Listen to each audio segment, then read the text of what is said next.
This is actually the first Van Gogh exhibition that takes place at the National Gallery in London, which is quite extraordinary, especially considering the history it has.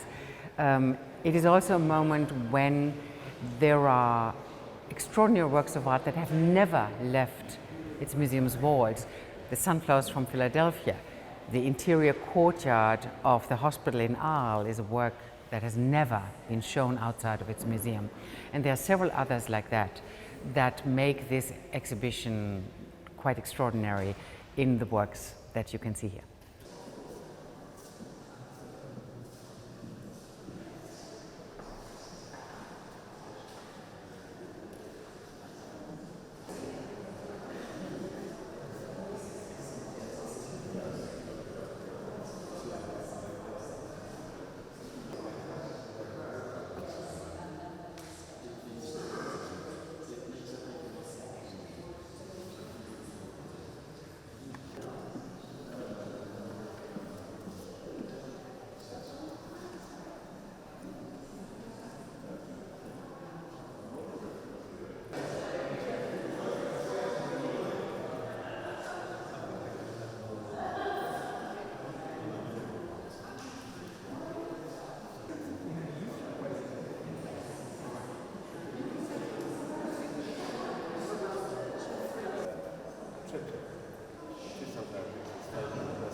When Van Gogh made these pictures, they were not simply representations of sunflowers or representation of a woman or a mother, but he wanted to give them a sense of meaning that goes beyond nature.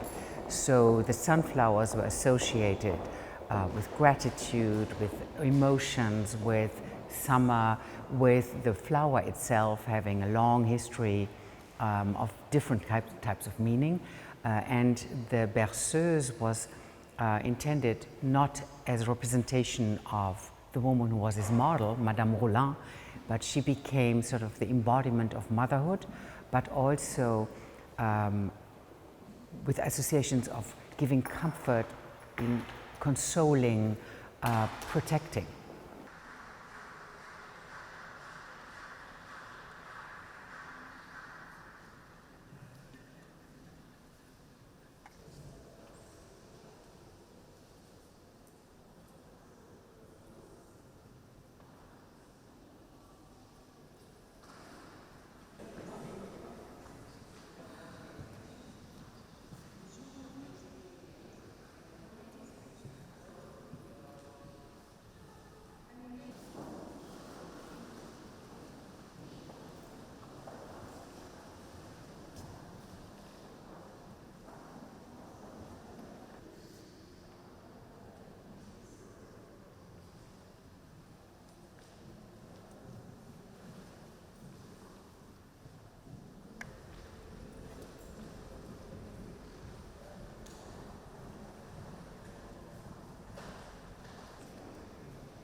The exhibition focuses exclusively on the time Van Gogh spent in the south of France, which was a moment that in which he not only created his greatest works of art, but also for him a very, very essential time in which he intended to craft his oeuvre, to develop his identity as a modern artist, and also to create a position for him among the avant-garde that he knew from Paris.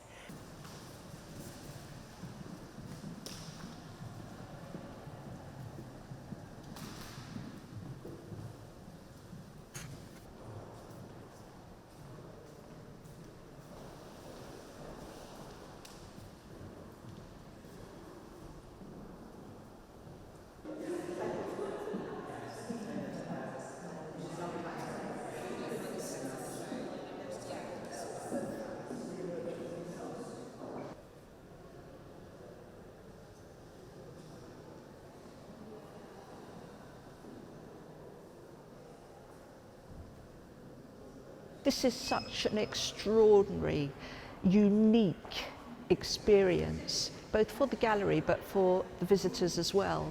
I mean, I've never before felt my heart beating as much as I have walking around these. I don't feel like I'm just looking at a Van Gogh painting. I feel as though I'm looking into Van Gogh's soul, and that at the same time he's looking back at me.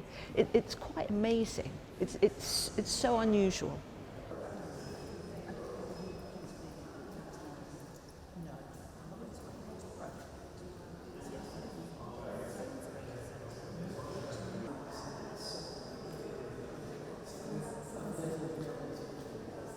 As you're walking through the exhibition, you seem to travel with him through these last couple of years of his life. And even though he's churning out so many paintings, I mean, it's almost as important to him as it is breathing. And we feel that, and we go on this journey with him on his day-to-day. And what he's feeling inside just comes out on his canvas, and it's so evident. We can feel when he's more joyous, when he's more angry, when he's more frustrated, because all that he really longed for, apart from painting, was friendship and love and companionship.